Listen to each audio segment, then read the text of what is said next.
Olá, queridos, a paz do Senhor. Esse é o seu ADEC TV e hoje você está no quadro Lições Bíblicas.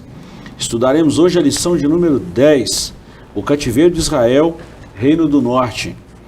O texto áureo está no livro do profeta Oséias, capítulo 6, versículo 1, e está escrito assim: Vinde e tomemos para o Senhor, porque ele despedaçou e nos sarará, fez a ferida e a ligará. Verdade prática. Deus sempre adverte seu povo sobre os perigos da idolatria e suas terríveis consequências. A leitura bíblica em classe está no segundo livro dos Reis, capítulo 17, versículos 1 a 14, depois versículos 17 a 20 e ainda o versículo 29. Essa lição tem alguns objetivos. O objetivo geral: compreender que nossas transgressões nos afastam de Deus, e ainda 3 objetivos específicos. Primeiro, destacar as injustiças cometidas por Israel.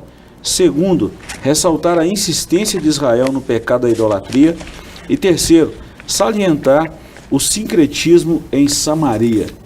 Mais uma vez comigo, professor Joás, nós já estamos na 10ª lição.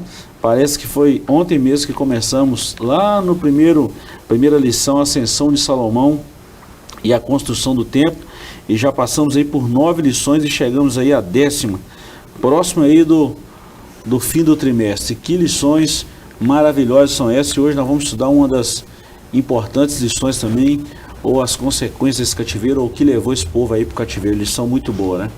Pois é, estamos na reta final aí, né, e nós já vimos muito material relevante, né, sobre esse período dos reis aí, primeiro e segundo reis. Já vimos como, principalmente o rei do norte, né, a idolatria imperou ali desde sempre, né, desde Jeroboão. E agora a gente vai chegar, parece que no ápice da consequência dessa idolatria, de toda essa idolatria, né? O reino do norte vai ser levado cativo, né, pela Assíria. Professor, esse livro de Segundo Reis, aliás, não é só o segundo, é primeiro e segundo Reis, primeiro e segundo Crônicas, que são os registros dos reis de Israel e Judá, né, o de todo Israel, ali Davi e Salomão, depois que o reino se dividiu.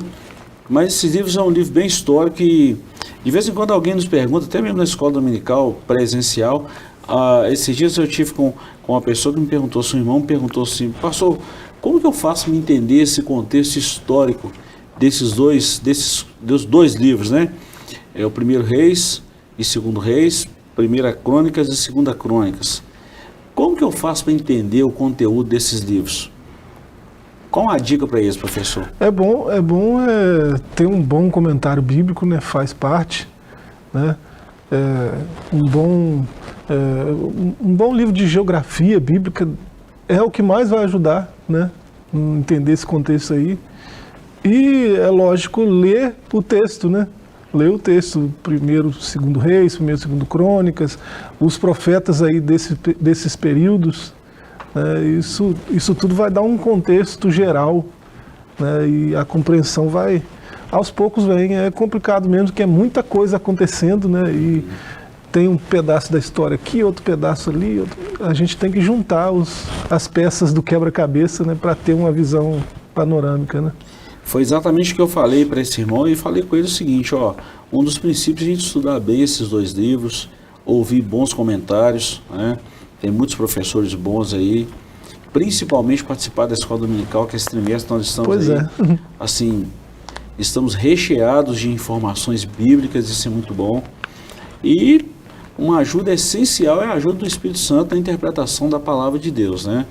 Que a gente precisa da ajuda, é indispensável a ajuda do Espírito Santo no entendimento, na aplicação, né, na fixação desses textos. É muito importante, que é muita informação, né, professor? Essa última dica aí é a boa, né? Além de tudo todas as outras, essa aí é a boa, porque nós estamos falando da maior escola do mundo, né? E às vezes a gente tem coisas de uma riqueza tão grande à nossa disposição e a gente às vezes menospreza, não dá o valor que deveria, né? Você pensar que tem gente que, para adquirir esse tipo de conhecimento, paga e paga caro, né? Muito dinheiro, né? Num curso teológico para adquirir esse conhecimento que a gente recebe de graça na escola dominical, com professores que estão capacitados para ensinar. Às vezes tem professores que são até contratados dessas escolas onde alguém paga caro e está lá na escola dominical, né, ensinando de forma voluntária, e o aluno da escola dominical não paga um centavo. Né? Então, menosprezar uma riqueza dessa, né, deixar isso, é uma oportunidade que passa, né, que vai embora. E a gente até aproveita para falar disso, professor, que só esse trimestre nós estamos aí, terceiro trimestre, nós já estudamos 2 trimestres de 2021 falando sobre o Espírito Santo. Estamos encerrando o terceiro trimestre falando exatamente desse quadro aí do plano de Deus para Israel em meio à infidelidade da nação. Olha o que foi traçado aí desde a primeira edição do plano de Deus e a correspondência de Israel a esse plano de Deus. Sempre falhou exatamente por não confiar, né? Tiveram homens que foram fiéis ao Senhor, mas não deixaram de pecar, mas foram fiéis ao Senhor, andou segundo o coração, né? Voltado para Deus, mas a maioria desses reis foram reis ímpios que levaram a essas nações, a essa nação de Israel, essas tribos ao cativeiro, e com muito pesar, né? Sim. Bom, professor, acho que nós já demos uma situada histórica, geográfica aí. Você falou muito bacana, eu gostei desse comentário seu sobre essa posição geográfica. Como nós estamos falando aí do Reino do Norte, você quer falar alguma coisa sobre essa geografia desse Reino do Norte? Como é que funcionava aí? Reino do Norte eram as 10 tribos, né? As 10 tribos de Israel, né, que tiveram ao longo de 19 reinados, né, uma série de complicações, assim, né, muitos assassinatos, muitas tramas desse tipo, e muita idolatria. Né? Teve rei aí sacrificando os próprios filhos a deuses estranhos, né? Teve reis aí construindo altares, estátuas de deuses para tudo que é canto, né? Por onde passava, ensinando o povo a essa prática de idolatria. Então culminou nessa lição de hoje, né? O cálice da ira de Deus foi enchendo até entorna, né? Professor, vamos lá então. Nós vamos falar muita coisa aí nessa historicidade bíblica e também a geografia bíblica, é muito legal. Já falamos aqui muito de geografia na lição de Elias e Eliseu, né? Muita coisa. Tem gente que não sabe que o profeta Elias Deus escondeu ele no território lá em Sarepta, que era a cidade de Jezabel. O pai de Jezabel morava lá, né? Não é? E para muita gente isso é novidade, né? Mas vamos lá, introdução. O cativeiro de Israel ocorreu durante o reinado do rei Oséias. Nessa época, a Síria começava a crescer e se tornar um grandioso império controlando várias nações, inclusive Israel.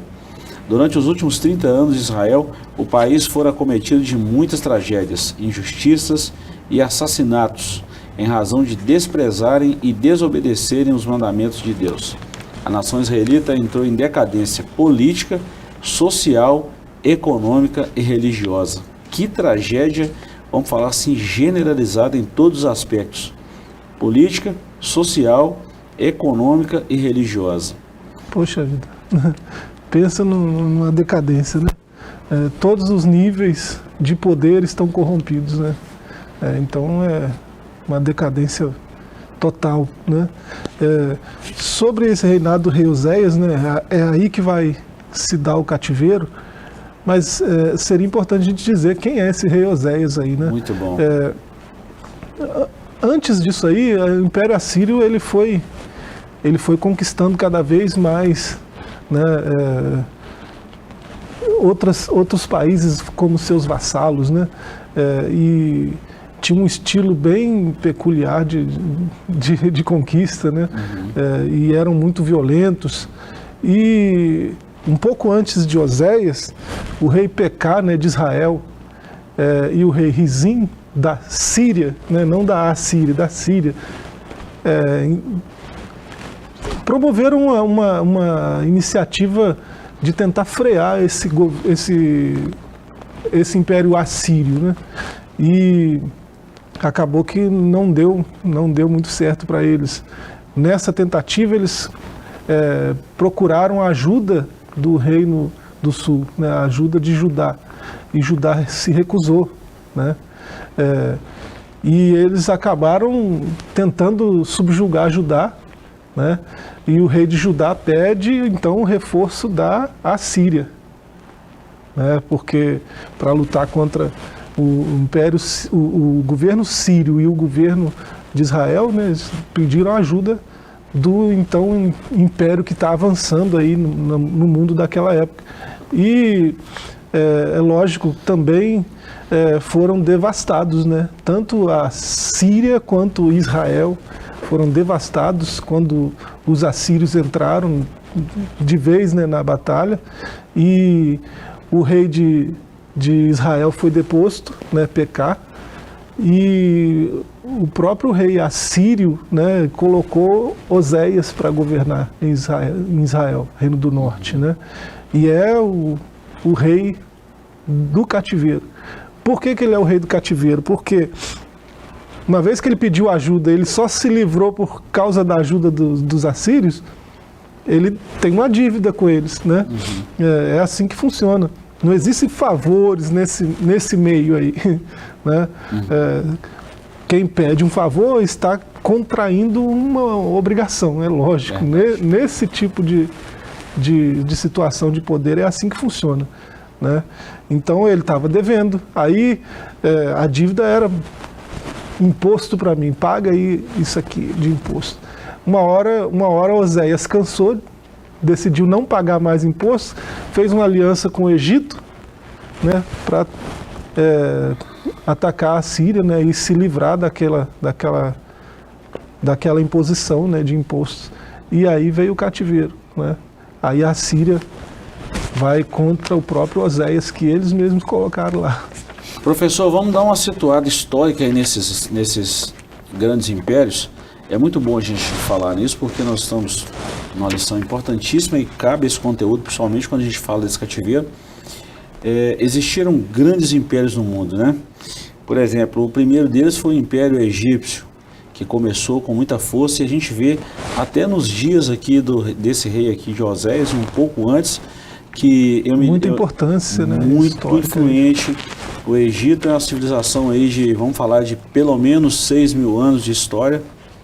É fantástico a civilização egípcia com a grandeza. Se não me engano, ainda nos registros de Primeira Crônicas, existe um faraó lá, se não me falha a memória, faraó Neco, se não me falha a memória, nessa época ele tinha um exército de 1 milhão de soldados. Já pensou? Já tinha passado muito tempo e ele estava assim com muita influência. Esse aqui da época de Oséias parece até mineiro, né? O faraó Só. Faraó Só. Olha só. Né? Muito interessante. Logo depois desse Império Egípcio veio o Império Sírio e depois os Assírios. Tem uma diferença, para a gente fixar isso e guardar bem, a capital da Síria, Damasco, e a capital da Assíria, Nínive. Eu acho que isso ajuda muito a fixação, a interpretação e o aprendizado.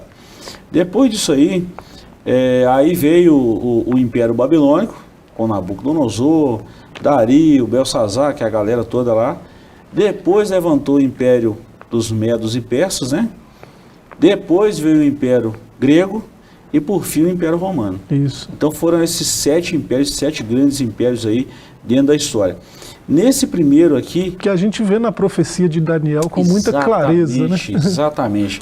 Fiz questão de levantar esse ponto exatamente para a gente ver uma questão histórica e uma questão geográfica, né? Nós saímos lá do norte da África, o Egito, estava lá no norte da África. Do norte da África ele passou a dominar a terra de Canaã. Então dominava ali os judeus, ficou por muito tempo assim. Tanto é que na época de Abraão, Deus havia já falado uma profecia que a nação, os descendentes dele iriam descer o Egito e ia ficar lá 400 anos, e exatamente foi o que cumpriu, 430 anos, e depois Deus iria julgar essa nação, iria libertar o seu povo. Então ele estava falando do Império Egípcio e a libertação e por aí vai.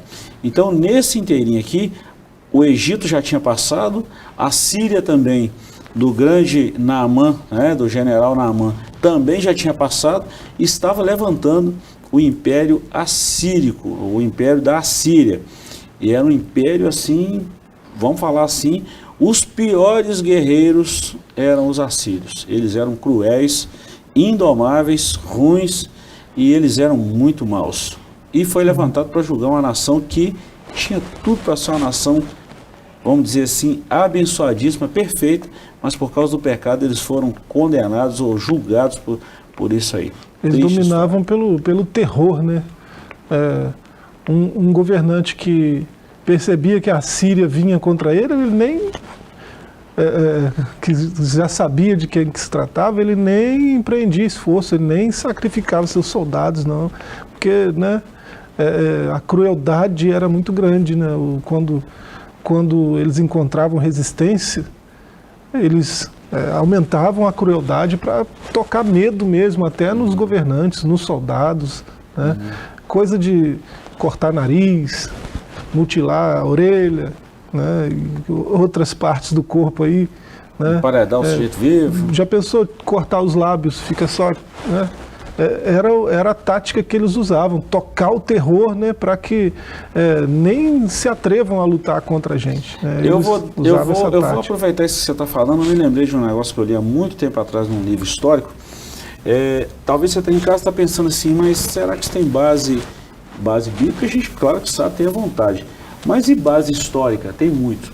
Depois, se quiser, você pesquisa aí na sua casa e digita no Google aí, procura saber quem foi Assurbanipal. Era um rei assírio muito ruim.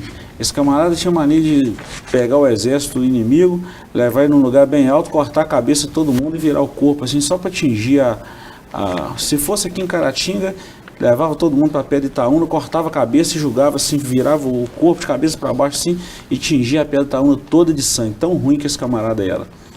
E foi para lá que Jonas foi enviado, né, para pregar o evangelho para Nínive.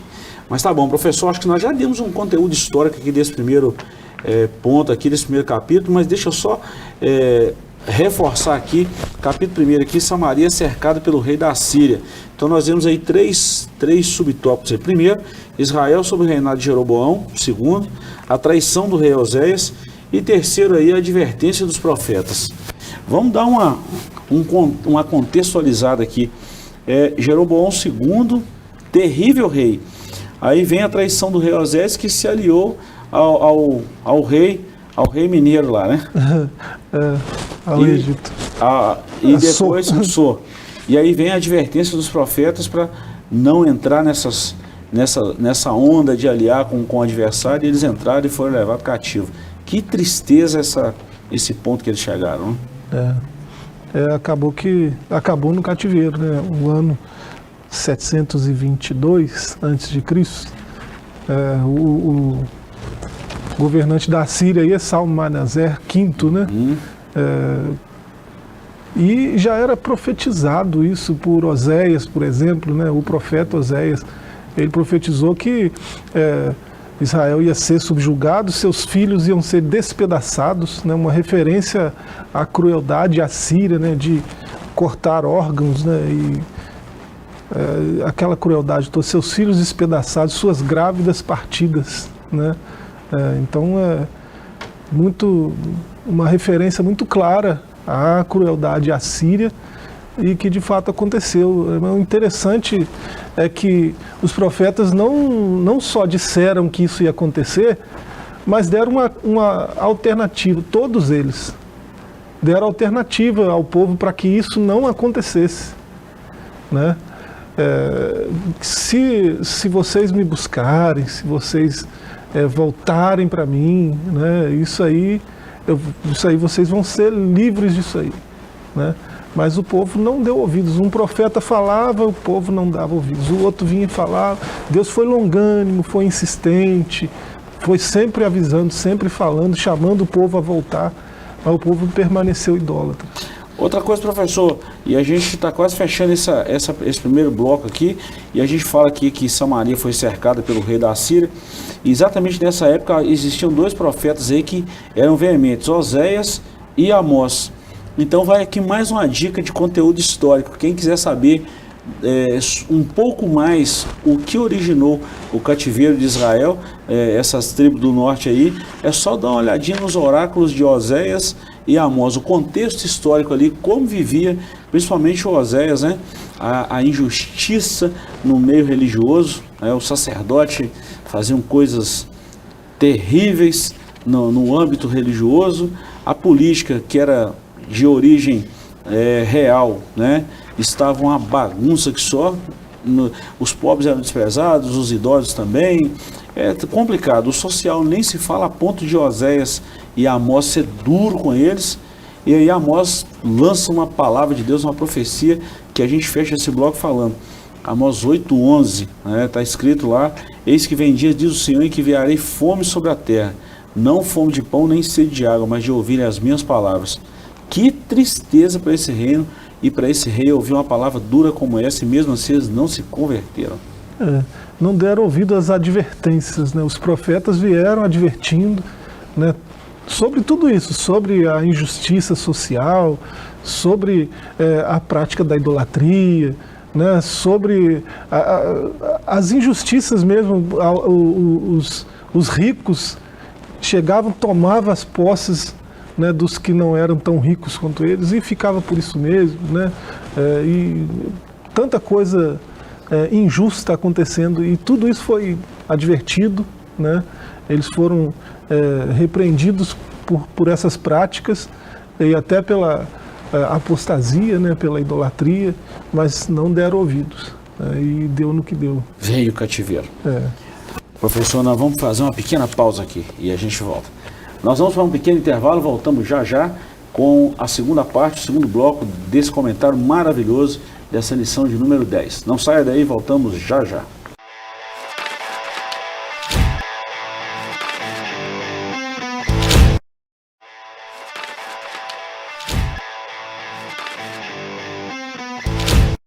Queridos, estamos de volta, esse é o SOADEC TV e hoje nós estamos no quadro Lições Bíblicas.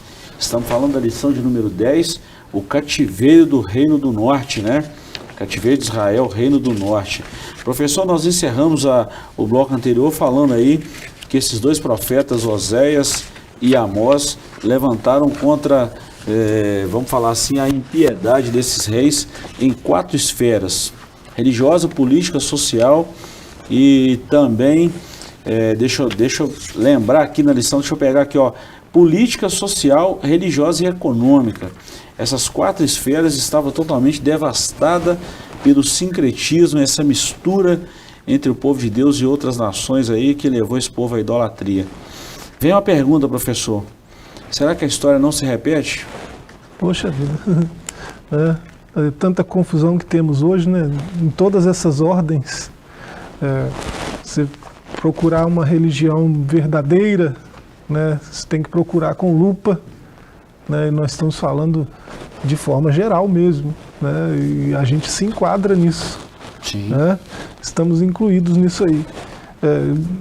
Política, se falar de política, então, tem uma política muito ruim sendo feita, né, de polarização, como se só houvessem 2 lados, né, e isso é muito ruim. Não há espaço para debate, não há espaço para diálogo, né, para contraditório, né, você tem que ter ou essa visão ou essa visão. Não tem espaço para mais nada, isso é muito ruim, né? Se tiver alguma coisa boa nisso, é a curiosidade pelo conhecimento político, né? Talvez só isso de bom, o resto... E nas outras questões, né, econômica e social, aí nem se fala, porque quando essas coisas vão bem, a política e a religião, parece que o social e o econômico acaba funcionando bem também, né? Porque, grosso modo, né, a maior parte das religiões, pelo menos, tem um olhar social, um olhar para o outro, né, de beneficiar o outro de alguma forma, né, se doar de alguma forma. As boas religiões têm essa filosofia, né? Então, essa parte econômica e social também prejudicadíssimas. Verdade. Aí, né? E principalmente com essa transgressão, com esse sincretismo, as pessoas acabam perdendo foco naquilo que é primário e passam a preocupar com coisa secundária. Isso é muito ruim. Isso é muito ruim. E o povo acaba sofrendo com isso. Né? Bom, professor, nós vamos falar nesse capítulo 2 aí, os pecados do povo e a sua queda. Então vamos lá. O terrível pecado de idolatria. Nós estamos falando isso aí desde a lição segunda, aliás, da primeira lição lá com Salomão, né?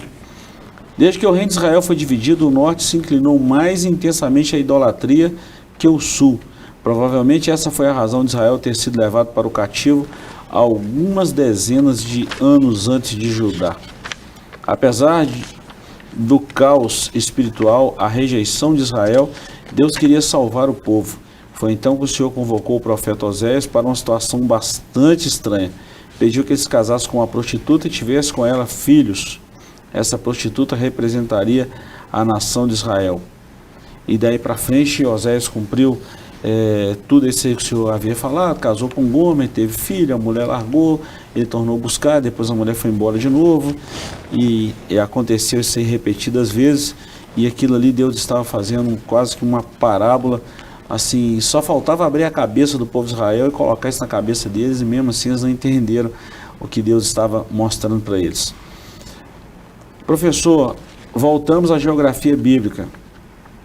Se a gente for olhar o Reino do Norte, ele está bem próximo ali, a divisa do Reino do Norte, a parte de cima ali de Israel, está bem próximo ali dessas nações terríveis que, vamos falar assim, ali próximo de Canaã, daquela parte do Oriente, aquela parte ali da faixa de Gaza atualmente, né, hoje, mas está bem ali próximo de países na época, de cidades na época, de pessoas, de reis da época, que eram totalmente idólatras e que essa junção, essa conexão de um com o outro aí trouxe um prejuízo muito grande. Oséias, parece que foi Oséias que profetizou, né, deu nome, né, Israel se prostituindo, né, com o Egito, com a Síria, né, ele deu esses nomes aí, né, ele citou, né, essas transgressões pelo nome. Então, se aliar, fazer esses tipos de aliança antes de buscar aliança com Deus, né, só era uma revelação de como o coração deles, né, como nação, estava distante de Deus. Né? Veio um aperto, né? As nações vêm contra nós. Nós temos um Deus que pode nos livrar das nações? Temos, vamos buscá-lo. Né? Em outros tempos a postura de Israel foi essa, mas aí Oséias está afastado. Oséias foi essas outras nações que colocou ele na posição que ele está. Então, né, é um vendido. Então ele nem vai cogitar buscar Deus antes, né? Ele já vai buscar outras alianças, então assim como o seu antecessor fez, né?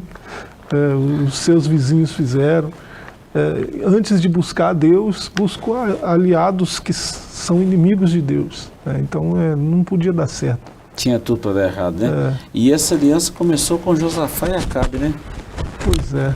E Josafá, por conhecer a Deus, falou: peraí, será que antes de a gente subir a Ramote de Gileade, será que não tem nenhum profeta que a gente possa consultar, não? E apareceu Elias e falou: eu só vim falar com vocês por causa de Josafá. Se não fosse ele, não teria vindo, não, tá? Deus conhecia o coração, né? E sabia que Josafá errou por excesso, né? Ele tinha boas intenções, né? Qualquer um que busque unidade, né, união, né, juntar, em vez de espalhar, assim, pelo menos no primeiro julgamento, parece estar com boas intenções, né? Verdade. Mas, a não ser que isso tenha outros interesses, né? Mas era o caso de Josafá, ele tinha boas intenções, mas foi repreendido depois, né? Por causa dessas alianças desastrosas aí, que acabaram manchando o próprio Reino do Sul, que não estava praticamente intacto da idolatria até então, né? Verdade. Vamos falar de causa e efeito, né? A causa foi boa, mas o efeito foi muito ruim. Muito cuidado com isso. Ponto 2, outras causas do cativeiro. Primeiro nós falamos aqui da idolatria. Eu acho que ficou bem claro aqui, né, professor, essa questão da idolatria que culminou aí com com, vamos falar assim, o aparecimento desses dois profetas, Amós e Oséias, eu acho que está bem claro aí, né? Essa questão de idolatria. Amós também falou duro. Amós criticou muito. É claro que ele foi usado por Deus, né? Eu estou falando de uma crítica, eu estou falando de uma profecia. Amós profetizou muito sobre a desigualdade social. Na época do profeta Amós, que é uma época bem próxima a essa aqui, havia uma desigualdade social muito grande que culminou nesse cativeiro. Isso aí foi o basta para Deus. Deus colocou a mão no peito do rei e falou assim, pronto, agora acabou. A taça da ira já encheu. Amós e Oséias, tem um texto em Amós 5, né? Verso muito 21, bom. 27, isso aí fica muito claro. Oséias 7, né, verso 11 ao 14, ele vai falar que invocaram o Egito, vão para a Assíria. Aí ele vai apontar, né, essas causas: vocês fugiram de mim, vocês se rebelaram contra mim, vocês se ajuntam com muita alegria, com muita facilidade para o trigo, mas contra mim se rebelam. Né? Então, essas advertências foram completamente ignoradas, né? E é por isso que o cativeiro aconteceu. Né? As causas do cativeiro não são apenas a idolatria, né? É a causa mais grave. Né? Mas a idolatria acabou desencadeando outras coisas que culminaram no cativeiro. Né? Professor, eu vou voltar um pouquinho aqui na história, a gente está com o tempo quase encerrando, mas isso aqui é muito importante a gente falar. Como que chegou esse ponto aí, esse que culminou nesse cativeiro do Reino do Norte aí, né? Esses 19 reis ruins que tiveram aí no Reino do Norte, reis terríveis, mas a gente já viu a história se repetir aí, pelo menos aí, no período dos juízes, o tanto que Deus advertia e houve reincidência no pecado. Né? Pecava hoje, pedia perdão, aliás, pecava, Deus enviava um opressor, a nação se arrependia, Deus providenciava um juiz, daí a pouco o povo pecava no mesmo jeito, no mesmo pecado, até o ponto de Deus dar um basta nisso também. Foi a mesma história que aconteceu, que culminou no cativeiro aí em 722 a.C. Foi só uma observação. Outras causas do cativeiro. Os pecados relacionados à exploração e indiferença para com o pobre foram duramente criticados pelos profetas. Percebe-se que tais iniquidades são colocadas em pé de igualdade com a idolatria. Isso aqui é muito forte, esse desprezo. Eu fico pensando hoje, né, a sociedade aí, vamos falar nos nossos dias atuais, a terceira idade trabalha e faz tudo que tem de fazer, contribui, e chega agora, tem alguns cortes, tem um monte de coisa aí que é muita injustiça, e a gente vê muita coisa, muita desigualdade, o dinheiro público sendo administrado de qualquer maneira, saindo pelos ralos, e a sociedade sendo esmagada por essa injustiça social. Isso está sendo anotado no caderninho de Deus também, no plano de Deus. Isso tem uma resposta dura de Deus, assim como teve para essa época. Vale de alerta para nós. Como Amós disse, né, que Deus prometeu jamais se esquecer daquelas maldades, né? Parece que isso vale para o que a gente está vendo hoje também. Tem gente achando que Deus não está vendo, que Deus pode se esquecer, ele existe, ele vai se esquecer disso aí, porque, né? Tem gente que é muito incrédula, né, quanto à transcendência e imanência de Deus, né? Mas é fato que ele está vendo e isso não vai passar desapercebido, não. Verdade. Eu estou tentando lembrar aqui, professor, exatamente nesse primeiro cerco aqui, que durou um tempinho bom, foi uma 3 anos terrível. 3 anos de cerco. Já pensou? Ninguém entrava e ninguém saía? Não entra água, não entra comida. Nossa. E ninguém sai para buscar fora. 3 anos é um período muito longo, né? Você vê que nós estamos vivendo aí praticamente, vamos falar, 1 ano e meio de pandemia. Olha o estrago que isso fez. Eu estou falando aqui a nível de, vamos falar de Estado. Nós podemos minimizar isso então a nível Caratinga. Olha o estrago que isso fez na nossa cidade. Agora imagina um cerco desse aqui que ninguém entra nem sai e está todo mundo travado, né? Complicado, né? Ah, bom, mas é o preço, né? É o preço do pecado. Professor, a gente encerra falando aí dos que os estrangeiros ocuparam Samaria. Primeiro, a mistura de gente e o sincretismo. O que era pior ficou... o que era ruim ficou pior ainda, né? E depois nós vimos aí, para encerrar, Jesus e os samaritanos. Eu vou ler, a gente faz um apanhado geral. Após o exílio, alguns israelitas pobres permaneceram em Samaria e região. A política dos assírios era que os territórios expoliados fossem reocupados por povos de outras etnias e origem. Na verdade, isso aqui é para acabar com a linhagem de Cristo também. Isso aqui foi, de certa forma, talvez até uma ação maligna aí, né? Mas Deus manteve aí a promessa dele, promovendo assim uma grande migração e reassentamento de pessoas. O objetivo era misturar as nacionalidades para evitar possíveis rebeliões e enfraquecer as províncias. E depois nós vamos ver aqui Jesus e os samaritanos. Apesar do antagonismo entre judeus e samaritanos, Jesus os contemplou com muito amor. Ele deu atenção à mulher samaritana, ele anunciou o reino de Deus, fazendo-a conhecedora da fonte da água que sacia a sede humana de forma definitiva. Em razão da dúvida daquela mulher sobre o legítimo lugar de adoração a Deus, Jesus foi enfático em dizer que o lugar não é físico ou geográfico, e sim espiritual, o coração do homem. E nós vemos também depois a parábola do bom samaritano e outros pontos que Jesus também falou sobre essas questões. Mas nós vimos aí o estrago que a idolatria causou um sincretismo, uma mistura que, se não é intervenção de Deus, como sempre, o que seria de nós hoje com a vinda do Messias, né? A Assíria usou uma tática de governo muito peculiar, né? Que é dominar pelo sincretismo, né? Reduz a identidade a nada, né? Tira a identidade daquele dominado. Então, dominou Israel aqui, trouxe um monte de gente de tudo que é canto, colocou lá, né? Aí agora eles não têm mais identidade. Acabou nascendo uma identidade nova dessa mistura toda, que é os samaritanos, né? E se antes a idolatria era um problema, agora com essa mistura é um problema equacionado aí, né, várias vezes.